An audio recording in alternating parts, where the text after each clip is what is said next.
Artificial intelligence have been affecting how we work for quite some time now, helping to craft job postings and evaluate applications, judging how efficiently we complete jobs, and for gig workers, determining assignments and pay. But in the last year, specifically the last 6 months, generative AI has supercharged the potential of technology to help, hinder, or reorient how we work. Joining me to talk about AI and how AI is going to change the workplace, we bring in productivity expert Michael Cupps. Michael, good morning. Good morning.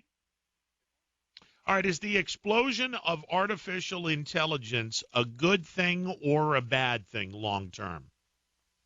Long term, it's a good thing, and the explosion is actually quite exciting because what really made it explode is when OpenAI and ChatGPT came out. It made it available to just about everybody, so you can go online and play with it yourself. Which, as you started with the intro there, it was predominantly back office kind of science projects in companies before, and now it's available to just about anybody. Michael, though, haven't we created in a lot of ways a digital Frankenstein monster that could very well be used for evil?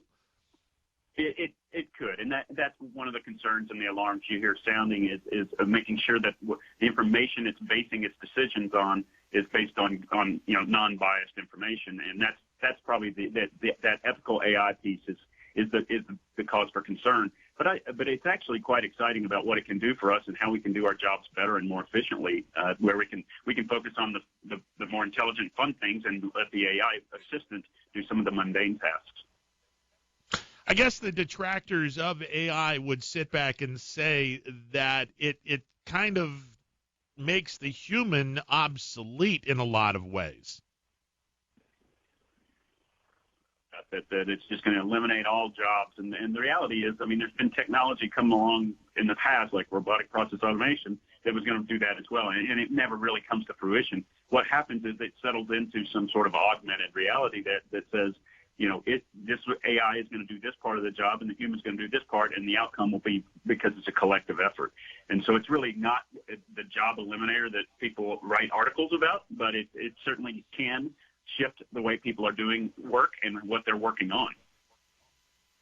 Michael Cupps joining me. He is a productivity expert. We are talking about AI and how will AI change the workplace. So, Michael, is it just certain parts of careers in this country that will be relying on AI, or is AI something that will be relied on every facet of work?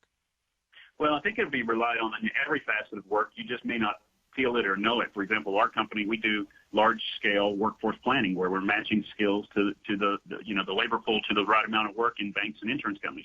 So, that's forecasting and planning, which is not something people think about every day. They just do their work. But we help them do it more efficiently. So but you look at the jobs that can be affected immediately, it would be things like marketing and even lawyers. Think about the advantages lawyers now can do research at a rapid pace to find precedented cases. Marketing, it can help you write that article or at least get the outline of the article written for you. And so you're just making it better, but it can speed everything up. So I think those people that put their hands on the keyboard, that's where you're going to see the most immediate help or assistance with AI. People in the labor pool, the manual labor stuff, it's not going to be forefront for those guys and gals first. Michael Cupps joining me, and obviously there's a lot of good that can be used with AI, and also a lot of bad that can be used with AI if put into the wrong hands. That's right. Yeah, that's true, and it's really about what information is fed into the engine. And then it creates and the artificial intelligence then creates its own biases based on the information it's used. So that's the big cautionary note. You just got to make sure, and you got to validate it still with human. Whatever the decision the AI bot comes up with, it still needs to be validated and made sure. So there is a focus on ethical AI, which is making sure that the information it's basing decisions on is the right information and not nefarious bad information. All right, so Michael, let me ask you, and obviously we're getting into a technological explosion with AI. Is someone going to have to be able to run this, or does it run itself? Well, it somewhat runs itself, but there are companies that still need to. I mean, there's a massive amount of computing environments that have to be built and managed and served.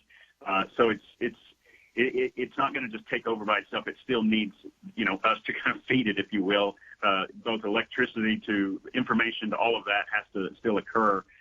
Companies will be using it in different ways, and I think that's what's exciting about what Microsoft and OpenAI are doing with their partnership is they're making it more accessible, where you can find it in your email and things like that. So there will still be companies behind it, and what you'll find is that specialty, they'll focus on certain things. Like for Microsoft, it'll be to help you be more productive when you're doing Word documents or Excel spreadsheets and things like that.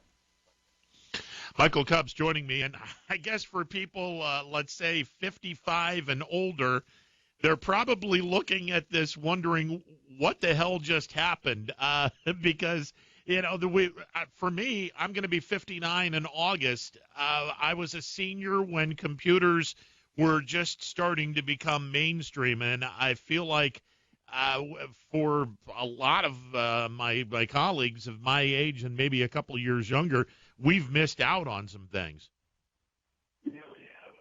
The same age bracket as you, and I didn't even have a computer until I think it was my third year of college. So, it does probably appear to be moving very fast, and there's not a lot of information to read about it because what people tend to write is the sensational side. It's going to take all our jobs. It's going to lead to global extinction, all that stuff. But it's pretty accessible to everybody now, so they can actually go learn it themselves.